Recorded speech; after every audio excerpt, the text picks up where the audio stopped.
The theme of tonight is standing firm in times of uncertainty. Psychologists say that you can't be what you can't see. I want to say that again. Psychologists say that you can't be what you can't see. Humankind perform best when they have the desired competency modeled in front of them. So I will take from where my dear brother Sheikh Wael left off and put before you an example of standing firm.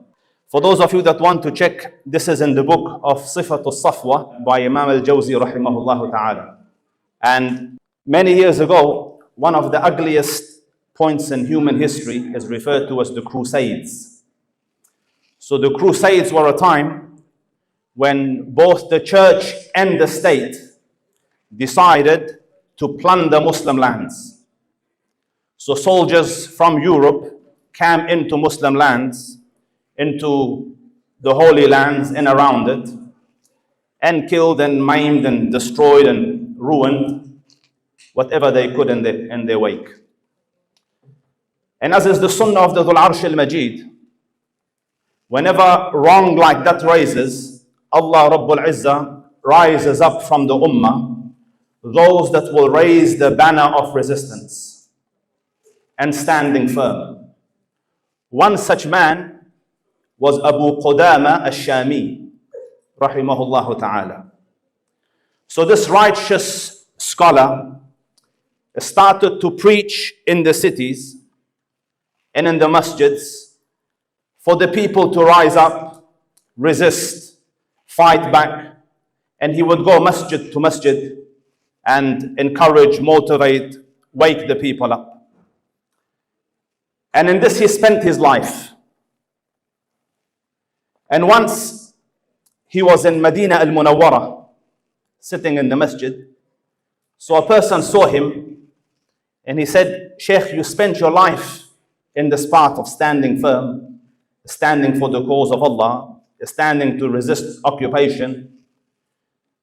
Is there any outstanding story that stands out in your life from all the others? He said, yes, there's one, and I'll share it with you.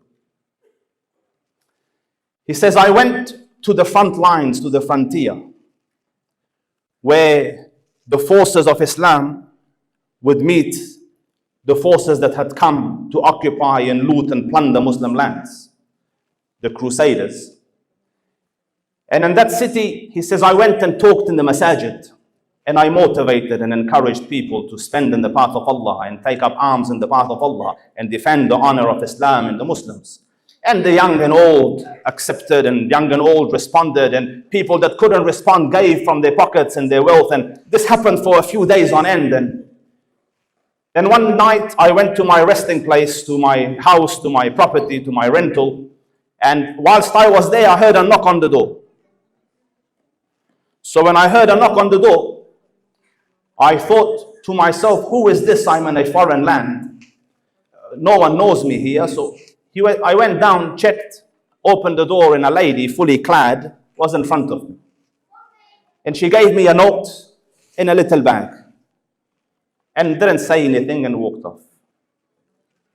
So he says, I opened the note, and in the note it said that I heard you speak in the masjid today about standing firm and standing in the path of Allah and resisting occupation and fighting for this righteous cause. And I don't have any male members left in my family. My father and my husband died last year in this campaign.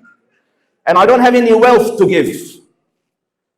So I looked at, but I want to contribute and I want to be part of this. So I looked around and found the most valuable two things I have. And these were the two braids of my hair. So I've cut this and I've knotted it into a rope. And now take this rope and put it on your horse. And maybe it could be my contribution to this campaign.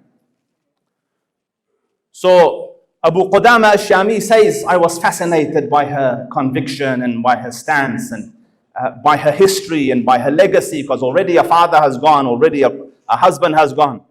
He said, I slept. Next morning, the army was leaving and they were heading out towards the campaign. And he says, I was riding with the rest of the Muslims going to confront the Crusaders. And I noticed a young rider coming behind me and calling out, Ya Aba Qudama, Ya Aba Qudama. I ask you in Allah's name, hold on a bit, hold on a bit. So he said, I told my friends, you go ahead, I'll just speak to this young man. And he goes, I tarried, and I said, how can I help? And he said, I want to join your campaign. I told the young man that, let me see, if you are old enough, I'll let you join the campaign. If you're too young, then excuse yourself and go back. So he said, the lad uncovered his face. In uncovering his face, he said it was as though you were looking at the moon. You know, righteous faces glow. Pious faces, you can see piety on them. So with youth and with piety, radiant face. But he looked only 17, 16. So I said, young man, this is war. Don't you have parents to go and be with? So he said, my mom has sent me here, and I don't want to return back empty-handed. I want to join. And I have been training in horse riding, and I have been training in the arts of war, and I'm a hafiz of the Quran, so let me go. So Abu Qudama said, I said, okay. And Abu Qudama says, everywhere we tarried, this one was the best, most energetic of us. He was the one off first, setting up first, helping first. And when we set camp at night, many of us were fasting. So he said, food is on me. I am the one that will prepare the food, you guys don't do it. So because he didn't want people to be affected by the smoke and this and that, he set his little fireplace a little far, and then he started preparing. But then time went by and the young boy is not coming back. So his friends told him, he says, listen, can you go and see what is happening to the young lad? So Abu Qudama says, I went and I saw him, he's fallen asleep next to the fire. He's put his head on the rock. He's fallen asleep because long journey, tired. So Abu Qudama says, I thought Khair Miskeen is tired. I'll cook instead for him so that people can eat. So he said, I started preparing the food and I'm keeping an eye on him because he's in my line of sight. And he says, as I am cooking, I saw the young boy smile. Like in his sleep, he's asleep and he smiles. And then he smiles more.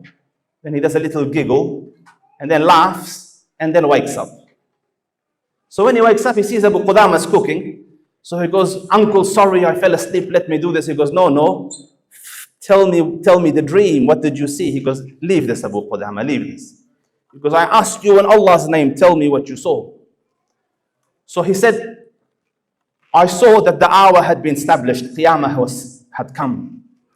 And we were entering Jannah, and I was of those entering Jannah. And it was, as the verses say and as the ahadith say, and beauty so bewildering that the mind would go crazy just looking at it. So because as I'm entering with this crowd, I see two young girls pointing at me and saying, this is the husband of Mardiyah. The husband of Mardiyah. So I looked at them. I have never seen beauty like this. So I said, are you Mardiyah? And they go, no, we are one of her maids, one of her servants. She's in that palace there. Go. So I went into the palace and I saw a brick of silver and a brick of gold and pillars. And then I saw a room of red gold. And he describes its beauty and he says, then I saw a lady standing in the middle of that. And he says, Ya Aba Qudama, if Allah had allowed my eyes to go, it would have gone from her beauty. And if Allah had allowed my mind to go, I would have lost it just in her beauty. So she looked at me and said, O friend of Allah, I am yours and you are mine. So he says, I moved forward and she moved back. She said, no, you still have some time. We will meet tomorrow at Dhuhr. So naturally, happy, smile, giggle. What else would you smile at? So Abu Qudama says, next day, the campaign started, the battle started.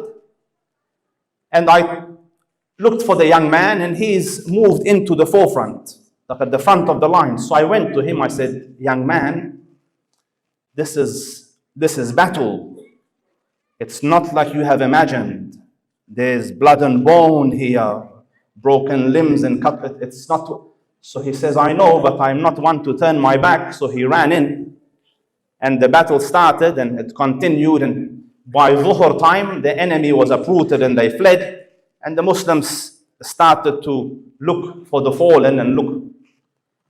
And he says, I looked around and I found a voice calling out, call Abu Qudama, call Abu Qudama. So he goes, I saw him hurt and in his last breaths. So he goes, oh, Abu Qudama, take this from me. Promise me this. Tell my mum that the gift she presented to Allah was accepted, and I have achieved what my father and grandfather achieved before me. So Abu Qudama says, who is your mother? He said, the lady with the braids, the one that gave you her hair to put on the horse. And then he starts smiling. He goes, Abu Qudama, she's here, Mardiya, sitting above my head. And it is as I had seen it in my dream. And then he, rahimahullah, passed away and went, inshallah, to the mercy of his Lord. I don't want misunderstanding of the story, because the point I am trying to raise is a point of standing firm. And what details I want you to notice is, notice that the grandfather is on this path and the father is on this path. And that is the inspiration and motivation and drive of the young man. And when those two had died, had passed away, standing firm, the mother could have wavered. She could have got busy with nice shoes and fancy abayas. But staunch,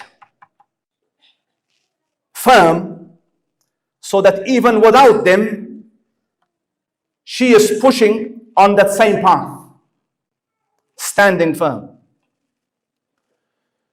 And in that there's a lot of lessons for all of us. The Prophet ﷺ in a hadith informs us that humankind are like ma'adin, like mines. Like as in, if it's a gold mine, gold keeps coming out of that mine. You'll not get copper out of it. It's a gold mine. And if it's a copper mine, copper will keep coming. For me and you to ensure that we leave firmness behind us, we leave behind us a generation who will keep holding on to the Deen. Me and you must bring Deen into our lives to the level that it becomes the inspiration and aspiration of our kids. And when the men are not able to, or they are gone, or they weary, or they falter, the women should be at the level to keep the torch burning and keep the flag high and keep the family going and keep the children on that path. And alhamdulillah, we have people like that in our community. I saw in my experience a young mother, she lost her husband at a young age. And she had 4 or 5 kids left behind. And I have never seen such a committed mother to the cause that her kids grow up with Quran, and her kids grow up reciters, and her kids grow up huffaz, and it is a singular focus that they grow up to become assets of the Deen and a legacy of their father. So dear ones, alhamdulillah, in this country, there's peace and safety and security and prosperity, and Allah bless us and keep it, Ya Rabb. And standing firm for me and you is not the same as standing firm for Abu Qudama and those that were there, but the themes are the same. The themes are the same. Each one of us, each husband, each wife, each father, each mother, must live so that the children see Deen in us. Because as I started, you can't be what you can't see. Allah, let them see goodness in us. And Allah Rabbul Izzah, bring them up to be the coolness of your eyes and the delights of your hearts. فَقُلْتُ مَا قُلْتُ إِن تَكُ حَسَنَةً فَمِنَ اللَّهِ وَإِن تَكُ سَيِّئَةً فَمِن نَفْسِي وَشَيْطَانٍ وَالسَّلَامُ عَلَيْكُمْ وَرَحْمَةُ اللَّهِ وَبَرَكَاتُهُ.